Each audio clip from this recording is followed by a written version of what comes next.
जय मसीह की। आइए एक छोटी सी प्रार्थना के साथ आज के वचन की ओर आगे बढ़ते हैं। सर्वश्रेष्ठ सर्वाधिकारी सर्वोच्च पवित्र परिशुद्ध परमेश्वर, आज के दिन प्रभु हम सब आपकी महिमा में इकट्ठे हुए हैं। प्रभु हम चाहते हैं प्रभु कि आप हमारे बीच में उपस्थित हों प्रभु, और हमसे बात करें प्रभु, अपनी महिमा के कार्यों को हमें दिखाएं, हम पर प्रकट करें प्रभु, ताकि हम अपने जीवन में सही राह और सही दिशा चुन सकें प्रभु। हम विश्वास करते हैं प्रभु कि आप हमारे बीच मौजूद हैं प्रभु, और हम आपकी महिमा के कार्य में आगे बढ़ सकते हैं प्रभु, क्योंकि आपने प्रभु हमारा हाथ थामा है प्रभु, और आप हमें आगे बढ़ा रहे हैं प्रभु। विश्वास करती हूँ कि आपने मेरी इस छोटी सी प्रार्थना को सुना और स्वीकार किया होगा। प्रभु के मीठे और प्यारे नाम से मांगते हैं, आमीन।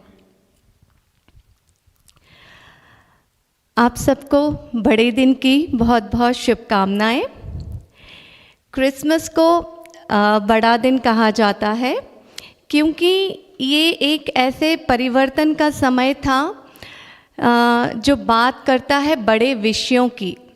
बड़ी घटनाएं यहाँ से आरंभ हुई थी, तो इसीलिए इसे बड़ा दिन कहा जाता है। और अगर कैलेंडर के हिसाब से देखा जाए और हमारे समय चक्र के हिसाब से देखा जाए तो बोला जाता है कि दिन बड़े हो जाते हैं और रात छोटी हो जाती है, या यहाँ पर रात जल्दी हो जाती है क्योंकि मौसम का यहाँ परिवर्तन होता है। लेकिन जिस बड़े दिन की हम बात कर रहे हैं, हम क्रिसमस की बात कर रहे हैं, यानी यीशु के जन्म की बात कर रहे हैं। तो यहाँ इसको बड़ा दिन इसीलिए कहा गया क्योंकि यहाँ पर एक बड़े विषय ने जन्म लिया, बड़ी बात बताने आए थे। क्योंकि यीशु के जन्म से पहले हम सब सांसारिक रूप से उसमें आगे बढ़ रहे थे, और हम संसार की लालसाओं में आगे बढ़ रहे थे। उसमें जो कुछ भी था उसे पाने की इच्छा में हम आगे बढ़ रहे थे। तो यहाँ पर एक परिवर्तन हुआ जो यीशु मसीह के जन्म के द्वारा हुआ, और इसीलिए इसे बड़े दिन के नाम से बधाई दी जाती है। यहाँ पर कहा जाता है बड़े दिन की शुभकामनाएं, बड़ा दिन मुबारक हो। तो आप सबको भी बड़े दिल से मैं क्रिसमस की बधाई देना चाहती हूँ, बड़े दिन की शुभकामनाएं देना चाहती हूँ। और ये बड़ा दिन हमसे क्या कहता है इसे समझने की कोशिश करते हैं।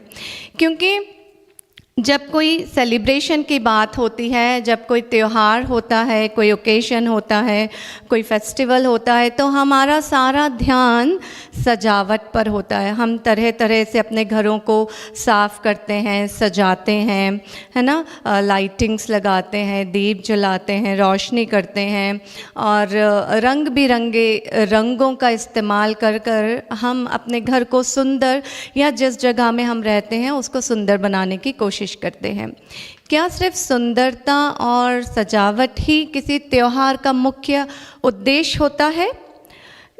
हर त्योहार के पीछे, हर एक त्योहार जो हम मनाते हैं उसके पीछे एक उद्देश्य होता है। किसी कारणवश वह त्योहार हमारे जीवन में आया हुआ होता है।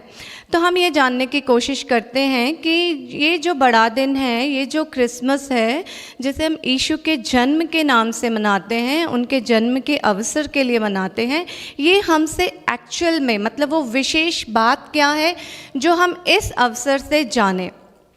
वचन की ओर चलते हैं। रोमियो 12 अध्याय 2 वचन पढ़ेंगे। रोमियो 12 अध्याय 2 वचन। और इस संसार के सादृश्य ना बनो, परंतु तुम्हारी बुद्धि के नए हो जाने से तुम्हारा चाल चलन भी बदलता जाए, जिससे तुम परमेश्वर की भली और भावती और सिद्ध इच्छा अनुभव से मालूम करते रहो।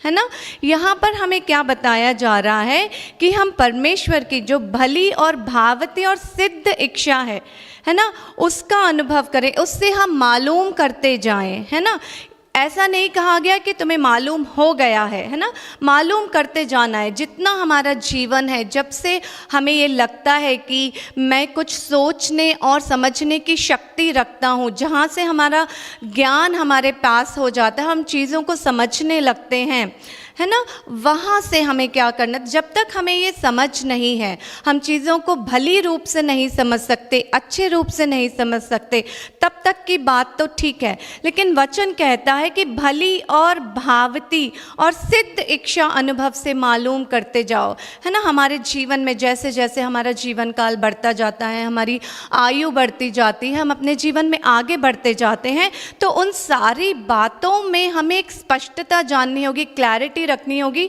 कि क्या सही है और क्या गलत है, क्या अच्छी है, क्या भली है, और परमेश्वर के अनुसार उनको क्या भाता है और क्या उनका उद्देश्य है ना। ये जब हम जानते रहेंगे, ये जानना ही हमारा एक क्रिसमस की ओर आगे बढ़ना होगा, इस बड़े दिन की ओर हमारा आगे बढ़ना होगा। ऐसा नहीं है कि साल में एक बार जैसे त्यौहार आते हैं और जाते हैं, ये भी एक दिन है। हमने अपने इस भावना को जो हमें सांसारिक रूप से मिली है कि इस दिन को सजावट के साथ हमें इस दिन को सेलिब्रेट करना है, ये नहीं है ना।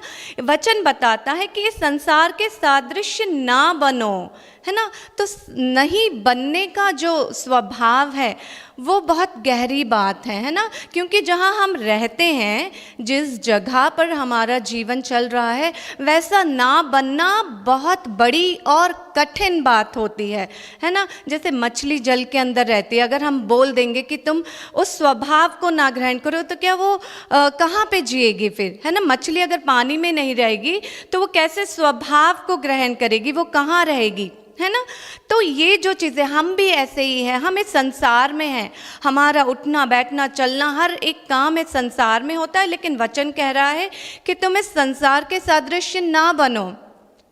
यूहन्ना 8 अध्याय 12 वचन। तब यीशु ने फिर लोगों से कहा, जगत की ज्योति मैं हूँ, जो मेरे पीछे होलेगा वह अंधकार में ना चलेगा, परंतु जीवन की ज्योति पाएगा, है ना।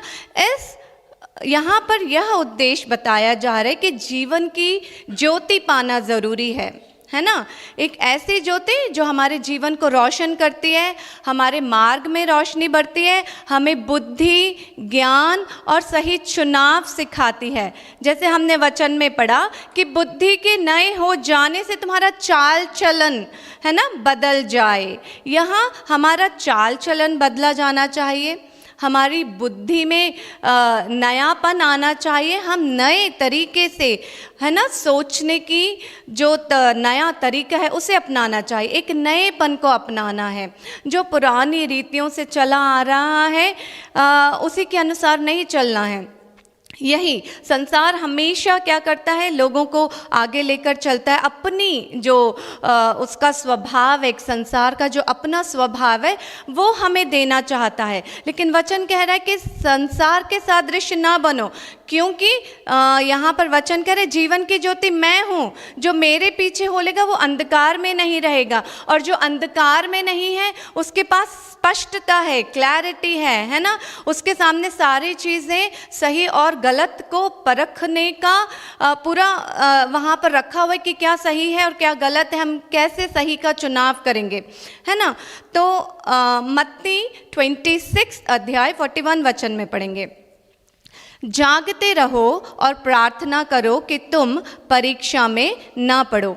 आत्मा तो तैयार है परंतु शरीर दुर्बल है, क्योंकि शरीर इस दुनिया से जुड़ा हुआ है और वो दुर्बल है। और यहाँ हमें, है ना, ये सिखाया जा रहा है कि आत्मा तैयार है, और आत्मा की जो तैयारी है वो किसी सजावट से जुड़ी नहीं है, वो एक ऐसी आहट से जुड़ी हुई है जो तुम्हें मुक्ति की ओर लेके जाता है, जो तुम्हें संसार से मुक्त करता है और आत्मा की अवृद्धि, आत्मिक ज्ञान से भरे रहने की राह में चलने के लिए बोलता है ना। जो हमारी अपनी चाल है, जो हमारी चाल का चलन है, जो हमारी बुद्धि है, जो पुराने तरीके से चल रही है ना, उसका जो बदलाव होना चाहिए, उस बदलाव को लाने के लिए, है ना, ये ऐलान किया गया। अपने स्वभाव में परिवर्तन लाने को कहा जा रहा है यहाँ पर।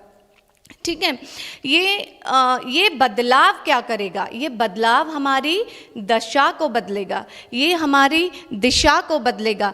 हम इस सांसारिक रूप से जिस दिशा में जा रहे हैं वहाँ पर हमारी दशा क्या हो जाती है। हम, है ना, यहाँ पर आनंद करते हैं, है ना, दुनियादारी का पालन करते हैं, हर चीज़ को हासिल करने की, उसे पाने की, जितना हो सके उसमें, है ना, आनंद उठाने की कोशिश करते हैं। लेकिन ये आनंद जो है, जो संसार का आनंद है, वो क्षणिक भर का है। कुछ देर के बाद, कुछ समय के बाद, है ना, ये आनंद हमें हमारे जीवन की हमें दुखी करने में लग जाएगा, है ना। यही आनंद जो हमने संसार में किया है ना, संसार में जो हमने आनंद किया है, संसार के सादृश्य होकर, ये आनंद कुछ समय के लिए है और ये आनंद हमें बाद में, यही आनंद हमें परेशान करने लगेगा, यही आनंद हमारे दुख का कारण हो जाएगा। इस परिस्थिति को बदलने के लिए, है ना, यीशु मसीह कहते हैं कि जगत की ज्योति मैं हूँ, है ना। उस अंधकार से जो आज तुम्हें आनंद लग रहा है, वो ऐसा ना हो कि कल तुम उसको अंधकार समझने लगो और उसमें गिरे पड़े, है ना, अपने जीवन के लिए सही राह और दिशा ना चुन सको।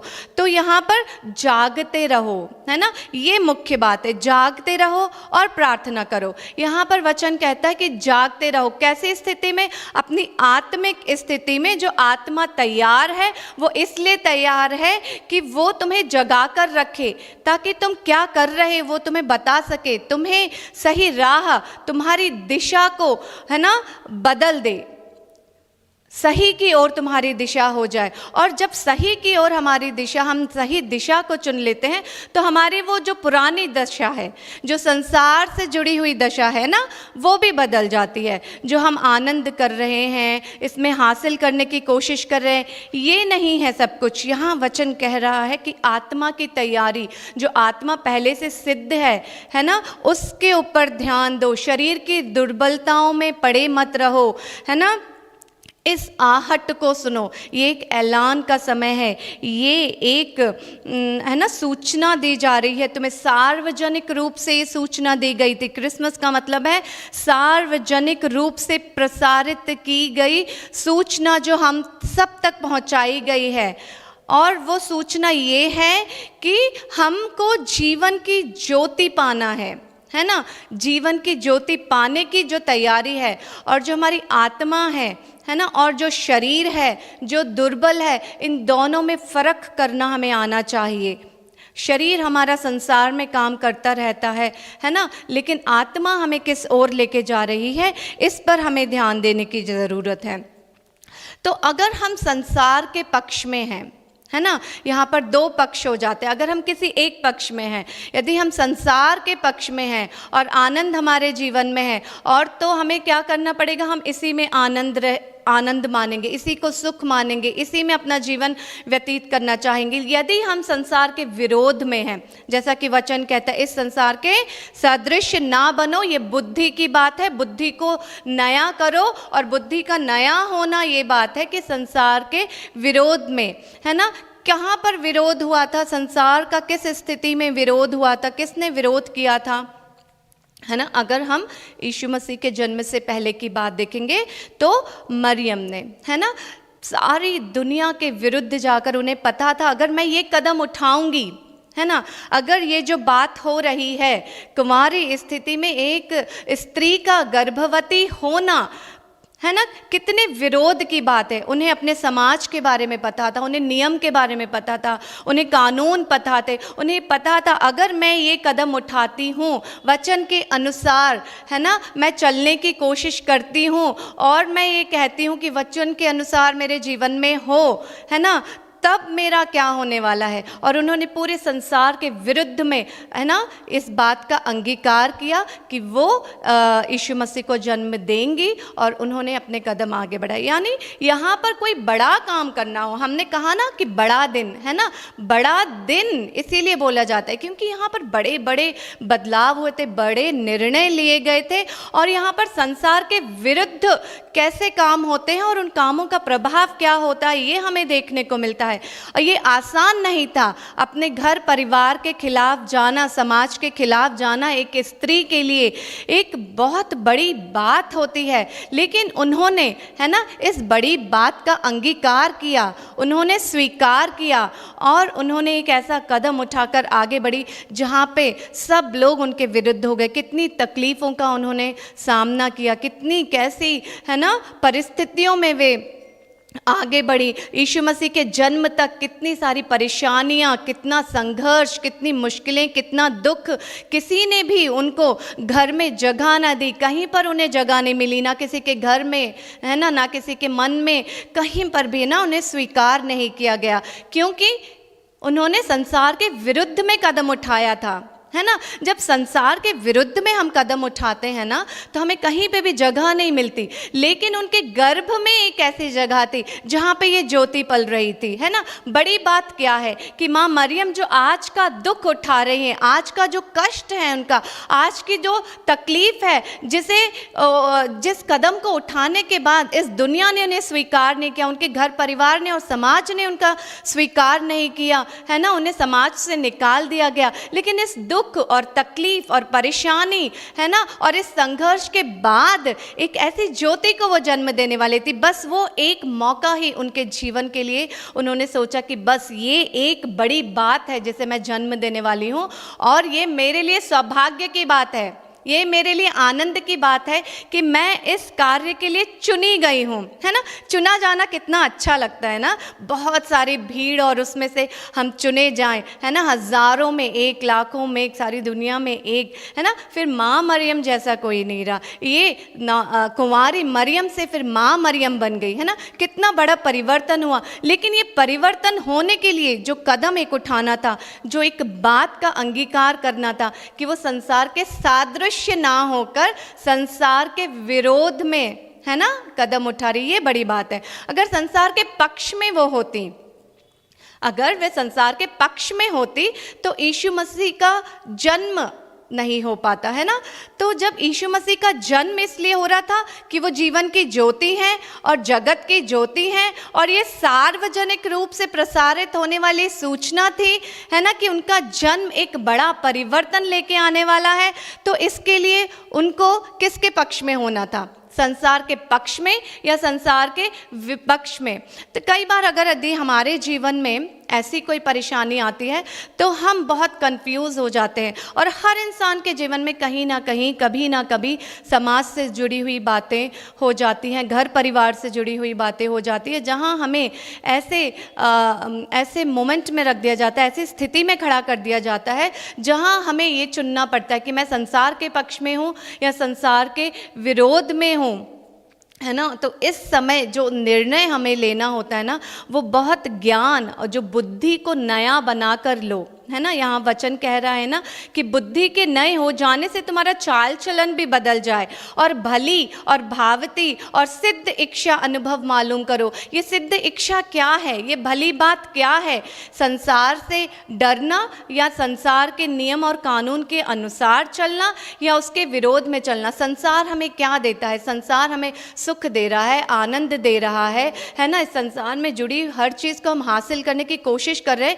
क्या वो हमारे लिए भली है, क्या वो भावती है, क्या वो सिद्ध है, क्या उसमें हम जिस तरीके से अपना चुनाव, अगर संसार को हमने चुना है तो उसमें जिस तरीके से हम आगे बढ़ रहे हैं, क्या वो हमारी भलाई के लिए है।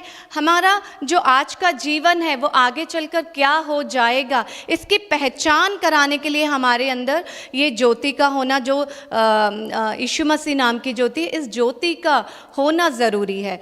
इस ज्योति के बिना, है ना, यदि हम अपना जीवन जी रहे हैं तो हम अपने जीवन में सोती हुई स्थिति में हैं, है ना। हम जगे हैं लेकिन हमारी आत्मा सो रही है, हम होश में नहीं हैं, हम बेहोशी में अपना जीवन जी रहे हैं। तो सिर्फ सजावट, है ना, सिर्फ साफ सफाई, यह हमारे फेस्टिवल का उद्देश्य नहीं होता, ये किसी त्यौहार का उद्देश्य नहीं होता, ये बड़ी बात नहीं होती। बड़ी बात ये होती है कि हम अपने जीवन में कैसे बदलाव लेकर आ रहे हैं और कैसे हम पुरानी चीज़ों से हटकर कुछ नया करने करने की कोशिश कर रहे हैं, है ना।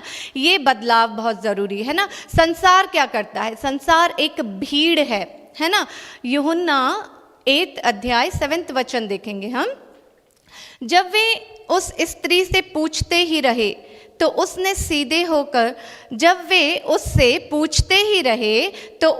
सीधे होकर उनसे कहा कि तुम में जो निष्पाप हो वही पहले उसको पत्थर मारे, है ना। ये कहाँ की बात हो रही है? ये किस समय की बात हो रही है? जब एक स्त्री व्यभिचार में पकड़ी गई और पूरा समाज आ गया, उसने पूरे समाज ने उसे घेर लिया। अकेली एक स्त्री, है ना, उस समाज के बीच में खड़ी है और उसे दोषी करार दिया गया है और चारों तरफ उसके लोग हैं, छोटे लोग, बड़े लोग, स्त्रियां, बूढ़े, है ना, सब लोग हैं और सब लोग उसे दोषी करार दे रहे हैं। ये है संसार, ये है समाज, है ना। एक व्यक्ति अगर मिल जाए तो उस पे दोषारोपण करने के लिए, है ना, उसको निंदित करने के लिए हमेशा तैयार रहती है। लेकिन यहाँ पर जब यीशु मसीह को परखे जाने के लिए बात कही गई, लोग देखना चाहते थे कि इस विषय पर यीशु मसीह क्या बात कहने वाले हैं, है ना। उनको परखने के लिए जब पूछा गया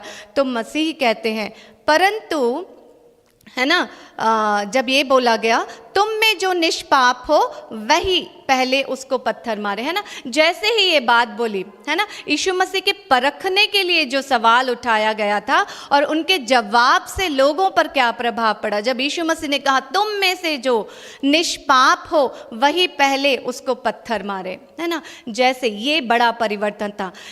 इस सिचुएशन से पहले जहाँ पर कोई गलती करता हुआ पकड़ा जाए, जहाँ कोई व्यभिचार करता हुआ पकड़ा जाए, या व्यभिचार का मतलब यहाँ इस स्त्री से लेकर नहीं, ऐसी हर बात, है ना, ऐसी हर बात जो उस नियम और कानून के विरोध में की जाए उसे व्यभिचार कहा जाता है ना। तो यहाँ पर उस विषय को लेकर जब एक निष्कर्ष निकाला जा रहा था तो मसीह ने जब ये बात बोली तुम में से जो निष्पाप हो वही पहले पत्थर मारे, तो ये पहली बार बोली गई हुई बात थी। ये बड़ी बात थी जो उस समाज में सुनने को मिली थी, है ना। इससे पहले अगर कोई अपराधी होता था, इससे पहले अगर कोई गलती होती थी तो वहाँ पर पत्थर मार के उस इंसान को मार दिया जाता था, ख़त्म कर दिया जाता था। लेकिन इस बात के बाद, है ना, जब लोगों ने ये बात सुनी तो क्या हुआ, क्या परिवर्तन हुआ।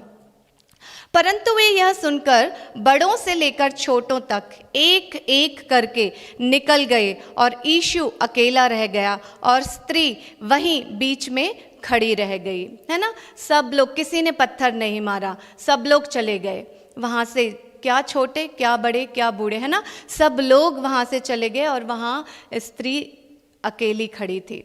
यीशु मसीह ने कहा मैं भी तुम्हें कोई सज़ा नहीं दूंगा, मैं भी तुम्हें निंदित नहीं कहूँगा, मैं तुम पर किसी भी प्रकार की निंदा नहीं करना चाहता, क्योंकि मैं तुमसे ये कहना चाहता हूँ कि अब यहाँ से तुम्हारे जीवन में एक बड़ा परिवर्तन होना चाहिए।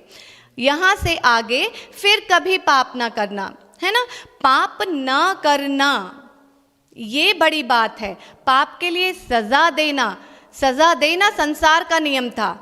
जैसे ही कोई दोषी मिला यहाँ पर उसको सज़ा देना उस संसार का नियम था, लेकिन उस संसार के सादृश्य ना होकर मसीह ने उसको आदेश दिया कि अब तुम पाप ना करना। और जितनी भी भीड़ वहाँ खड़ी थी, जो दुनिया वहाँ खड़ी थी, जो संसार वहाँ खड़ा था ना, वो पूरा संसार अपना सर झुकाकर वहाँ से चला गया, क्योंकि उन्होंने जब अपने आप को परखा तो उसमें किसी को भी ये पता ना चला कि वो लोग पापी नहीं हैं। हर इंसान के अंदर जब उन्होंने अपने आप को परखा तो वे दोषी, उनको लगा कि मैं दोषी हूँ, मैं ये कदम नहीं उठा सकता।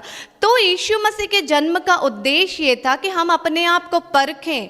निंदा करना, दूसरों पर लालचन लगाना, दूसरों पर उंगली उठाना, किसी को सज़ा देना, ये ज्योति की बात नहीं है, ये ज्ञान की बात नहीं है, ये बुद्धि की बात नहीं है, ये जीवन की ज्योति वाली बात नहीं है। जीवन की ज्योति ये होता है कि बंदा सुधारा जाए, परिस्थितियाँ ठीक की जाएं। अगर यहाँ पर उस एक स्त्री को जो उस पूरी भीड़ के बीच में खड़ी हुई थी, अगर उस पर पत्थर मारा जाता तो वहाँ पूरी भीड़ को भी उस जगह आकर खड़े होना पड़ जाता। तब कितने लोग मारे जाते, है ना। हर इंसान के अंदर एक दोष है, हर इंसान के अंदर एक कमी है, हर इंसान के अंदर एक पाप है, हर इंसान के अंदर कुछ ना कुछ कमी है। अगर हम एक व्यक्ति को, है ना, उसकी की हुई गलती के लिए पत्थर मारकर उसे ख़त्म करना चाहते हैं तो फिर वहाँ पूरी भीड़ के ऊपर यही सवाल उठना था, है ना। हर व्यक्ति को उस भीड़ में आना था और फिर कितने लोग मारे जाते। लेकिन मसीह का उद्देश्य किसी को मारना, किसी को ख़त्म करना, किसी को सज़ा देना बिल्कुल नहीं था, क्योंकि यीशु मसीह का जन्म ही इसीलिए हुआ था कि समय का बदलाव हो, समय में परिवर्तन आए। जीवन, जो मनुष्य का जीवन चल रहा है वो अंधेरे में है, उसमें प्रकाश भरे। और जहाँ बात प्रकाश की होती है तो वहाँ बात सुधार की होती है, सज़ा की नहीं होती, है ना। तो ये एक ऐलान था, ये जो मसीह का जन्म है ये एक ऐलान था, ये एक घोषणा थी कि जागते रहो और प्रार्थना करो कि तुम परीक्षा में ना पड़ो। शरीर की जो दुर्बलताएं हैं उसके अनुसार नहीं चलना है, आत्मा जो तैयार है उसकी और तैयारी उसके साथ चलो, ये बताने के लिए आए थे। और आत्मा की जो तैयारी है, आत्मा जो तैयार है, वो तुम्हारी दिशा और दशा दोनों को बदल सकती है। जो अब तक इस संसार में चल रहा था वो दिशा भी गलत थी और उसकी दशा भी बुरी थी, है ना। किसी का अंत कर देना ये संसार का नियम था, लेकिन किसी को एक नए समय में लेकर चलना, किसी को अच्छे जीवन की ओर प्रेरणा देना, किसी को अच्छी बात बताना, उसको बचाना, है ना, ये मसीह का उद्देश्य था। इसीलिए जब वे आए तो उन्होंने हम सबको ये सिखाया कि संसार के पक्ष में नहीं, संसार के सादृश्य नहीं बनना है, उसके पक्ष में नहीं जाना है। ये जो संसार के विरोध की बात है ना, ये बड़ी बात है ना। इस विरोध में माँ मरियम ने, है ना, यीशु मसीह को जन्म दिया और उन्होंने कहीं पर भी ये नहीं सोचा कि मैं इतनी तकलीफ़ में हूँ। उनका जो नज़रिया था, है ना, उनकी जो बुद्धि थी, अब वो क्या देख रही थी? एक नए जीवन काल को देख रही थी, एक नए निर्माण को देख रही थी, है ना, एक बड़े उद्देश्य को देख रही थी। एक बड़े दिन के इंतज़ार में उन्होंने इतने संघर्ष और कष्ट और दुख और तकलीफ़ों का सामना करते हुए यीशु मसीह को जन्म दिया। यदि हम साधारण लोग जैसे ही होती माँ मरियम, है ना, तो फिर क्या होता?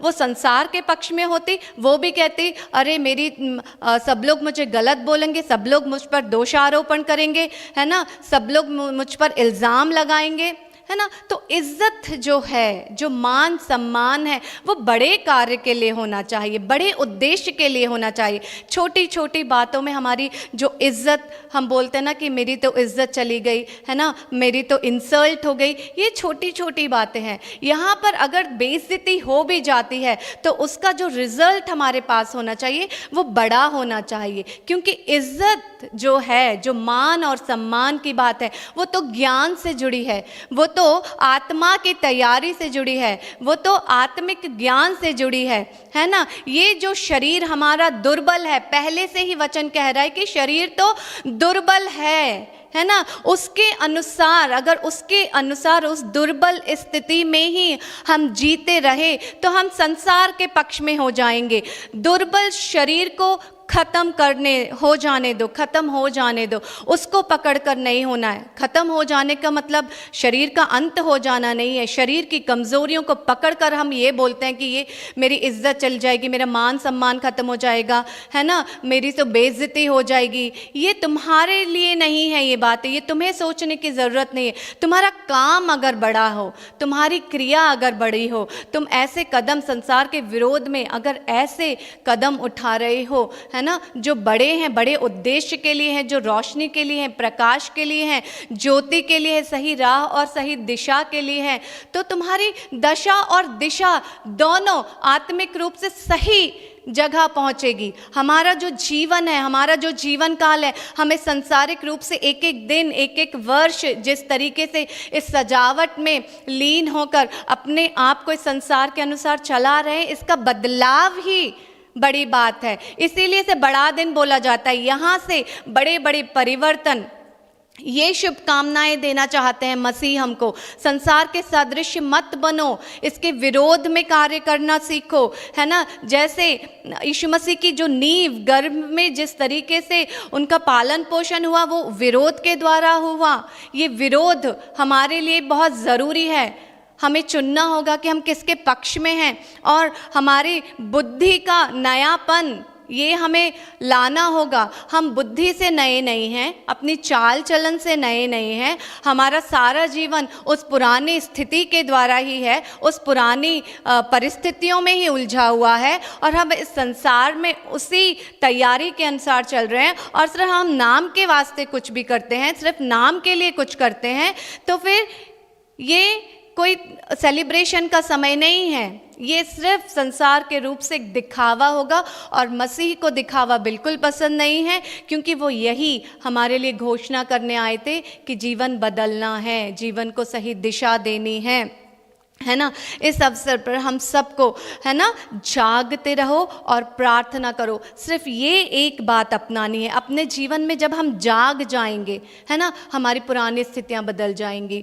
नींद वाली जो हमारी सोना और जगना है ना, ये वो जागना नहीं है। आत्मिक रूप से जागना, हमारे विचार में हमें जागना है ना, हमारे चुनाव में हमें जागना है। हम कैसे कदम उठाते हैं, इसमें जागो। हम कहाँ जाते हैं, कहाँ आते हैं, हमारी ज़ुबान से क्या निकल रहा है, हम क्या अपना रहे हैं, क्या सीख रहे हैं, हम किसी को क्या सीख दे रहे हैं, हमारे पास ऐसा क्या हमने इकट्ठा कर रखा है जो किसी को सही राह और सही दिशा दे सकती है। क्या ये जीवन की ज्योति हमारे पास है ना। क्या ये जीवन की ज्योति हम जान पाए हैं, है ना। जगत की ज्योति मैं हूँ, है ना, ये बताने आए हैं यीशु मसीह की जगत की ज्योति मैं हूँ। और ज्योति हमेशा हमें रोशनी की ओर ले जाती है, प्रकाश की ओर ले जाती है। और इस बात पर प्रकाश डाला जा रहा है कि अपने जीवन में जागते रहो, प्रार्थना करते रहो। यही हमारा उद्देश्य होना चाहिए, यही हमारी सोच होनी चाहिए, और हमारा समय इसी में बीतना चाहिए। हम जहाँ भी रहें, जैसे भी रहें, अपनी हर स्थिति में हमें जागते रहने की ज़रूरत है। शारीरिक रूप से, आत्मिक रूप से, मानसिक रूप से हमें उस बुद्धि को जो हमारी संसार से जुड़ी हुई है, उसमें एक नयापन लाना ही ये जागना होगा। जिस स्थिति में आज हम हैं, अगले वर्ष जब हम फिर यहाँ पर मिले तो हमारी स्थिति का परिवर्तन होना चाहिए। और ये जागरूकता, ये जो घोषणा, ये जो ऐलान जो सार्वजनिक रूप से प्रसारित की गई है, हम तक पहुँचाई गई है कि इस जगत की ज्योति यीशु मसीह हैं, और वो अंधकार को मिटाने आए हैं, उस आत्मिक अंधकार को, है ना, जिसके अनुसार हम सुध-बुध खो बैठे हैं और अंधों की तरह, आंखें होकर भी अंधों की तरह अपने जीवन में आगे बढ़ रहे हैं। उस स्थिति के परिवर्तन के लिए वे जीवन की ज्योति बनकर आए हैं, और वे कहते हैं जागते रहो। आत्मा तैयार है अपने इस शरीर को जो दुर्बल है ना, इसको ठीक करने की बहुत ज़रूरत है।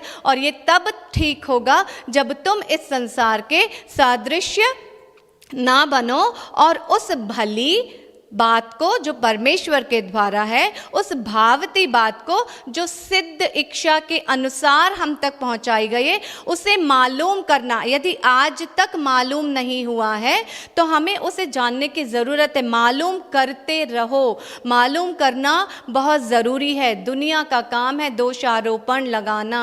वो तुम पर दोष लगाती रहेगी, तुम्हारी निंदा करती रहेगी, तुम्हें नीचे गिराने की कोशिश करती रहेगी, लेकिन उससे डरना नहीं है, उसमें ही पड़े रहना नहीं है, उसके बारे में सोचना नहीं है। अपने कदम एक ऐसे निर्णय की ओर उठाओ, ऐसी दिशा की ओर उठाओ जहाँ पे तुम्हारी ऐसी दशा में परिवर्तन हो जाए, है ना, जो ऐसा बदलाव हो जाए, तुम्हें एक बड़े दिन की ओर, एक बड़े कार्य की ओर, बड़े उद्देश्य की ओर लेकर चलती हो, है ना, यही सिखाने आए थे।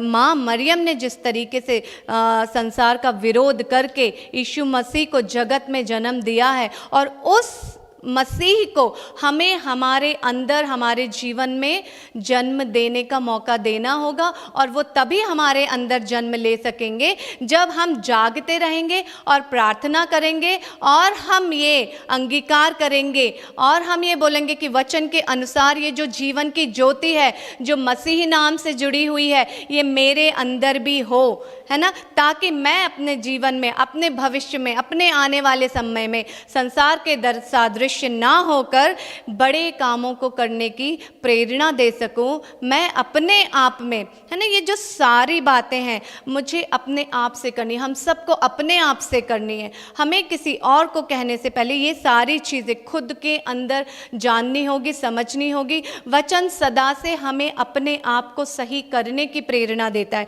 तो ये जो वचन है, ये जो घोषणा है ना, ये हमें अपने आप से करनी होगी कि मेरा जीवन पहले कैसा था, आज मेरा जीवन कैसा है, और कल मेरा जीवन कैसे होगा। पिछले वर्ष इसी समय में मैं कैसे थी, है ना, हम सब कैसे थे, और इस वर्ष में क्या परिवर्तन हुए, क्या बड़े निर्णय लिए गए हैं, क्या उस निर्णयों में कोई बड़ी बात थी, कोई अच्छी बात थी, कोई अच्छा उद्देश्य था, उसमें मसीह नाम की कोई ज्योति का कार्य हुआ, उसमें कोई सिद्ध अनुभव है, कोई अच्छी बात है। अगर अब तक नहीं हुआ तो आगे जो वर्ष आने वाला है, अगले वर्ष के लिए हम इस आत्मिक तैयारी में जुट जाएं, है ना, और इस रोशनी को अपने जीवन में जगा दें, है ना।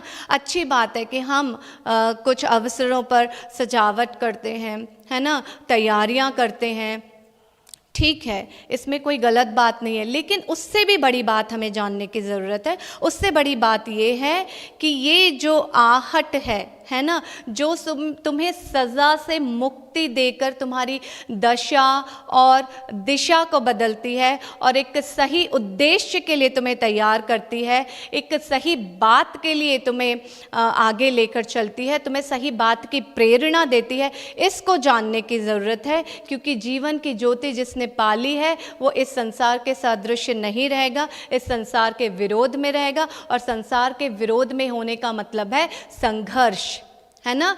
इस संघर्ष, उस संघर्ष की तैयारी के लिए तुम्हारी आत्मा तैयार है, लेकिन शरीर दुर्बल है ना। तो शरीर को भी ऐसा दृढ़ करो जो है ना तुम्हारी आत्मा के साथ जुड़ सके। और शरीर की दुर्बलता को मिटाने के लिए ज़रूरी है कि जागते रहो और प्रार्थना करते रहो। आज के इस क्रिसमस के अवसर पर, इस बड़े दिन के अवसर पर, ये बड़ी बात कि हम सबको जागते रहना है, मानसिक रूप से, आत्मिक रूप से, शारीरिक रूप से, और प्रार्थना करते रहना है। बिना प्रार्थना के और अपनी आत्मा के बिना जगे हुए रूप में हम कुछ भी नहीं प्राप्त कर सकते।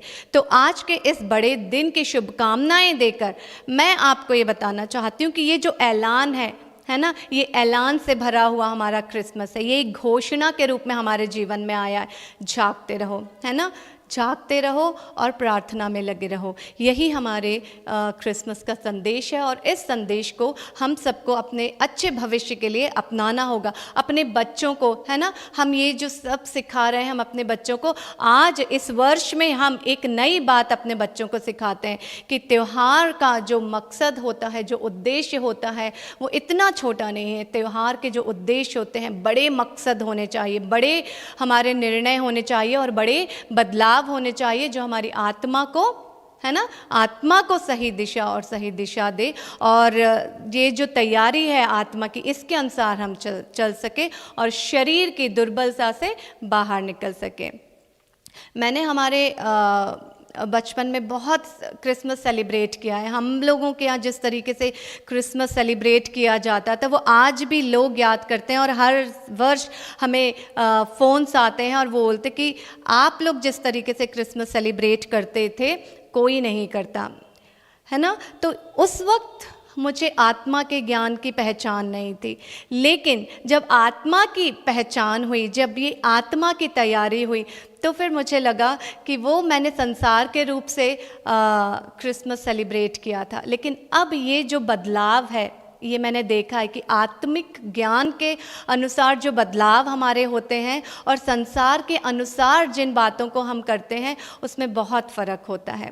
तो सेलिब्रेशन नहीं करो, ये आज बताने का मकसद नहीं है। सजाओ, घर की सफाई करो, लेकिन हमारा मकसद जो है सिर्फ सजावट नहीं होना चाहिए। हमारा मकसद होना चाहिए कि हम ये बड़े दिन की बड़ी बातों को, आत्मा की तैयारी को जान सके और समझ सके और अपने आप को आने वाले भविष्य के लिए तैयार कर सके। जय मसीह की। आइए प्रार्थना करते हैं। सर्वश्रेष्ठ सर्वाधिकारी सर्वोच्च पवित्र परिशुद्ध परमेश्वर, इस समय के लिए मैं आपका धन्यवाद करती हूँ प्रभु। आज का ये दिन प्रभु जो आपने हमें दिया है प्रभु, हम इस बड़े दिन के अवसर पर बड़ी बात को जान पाए प्रभु, और संसार के विपक्ष में प्रभु हम हैं प्रभु, और हम चाहते हैं कि वो सारी आत्मिक बातें जो आप हम तक पहुंचाना चाहते हैं, वो बड़ी बातें हैं, वो बड़े उद्देश्य हैं, हम उसके अनुसार अपने जीवन में आगे बढ़ सकें और आगे चल सकें प्रभु। प्रभु इस तैयारी में आप हमें आत्मिक शक्ति प्रदान करें प्रभु, हमें ज्ञान और बुद्धि प्रदान करें प्रभु जो नई हो प्रभु। हम विश्वास करते हैं कि आप नई बुद्धि और नए ज्ञान और नई बातों के साथ हमारा मार्गदर्शन करेंगे प्रभु, और हमारी दिशा और दशा को बदलने के लिए आप हमारे साथ हैं। विश्वास करती हूँ कि आपने हमारी इस छोटी सी प्रार्थना को सुना और स्वीकार किया प्रभु के मीठे और प्यारे नाम से मांगती हूँ, आमीन।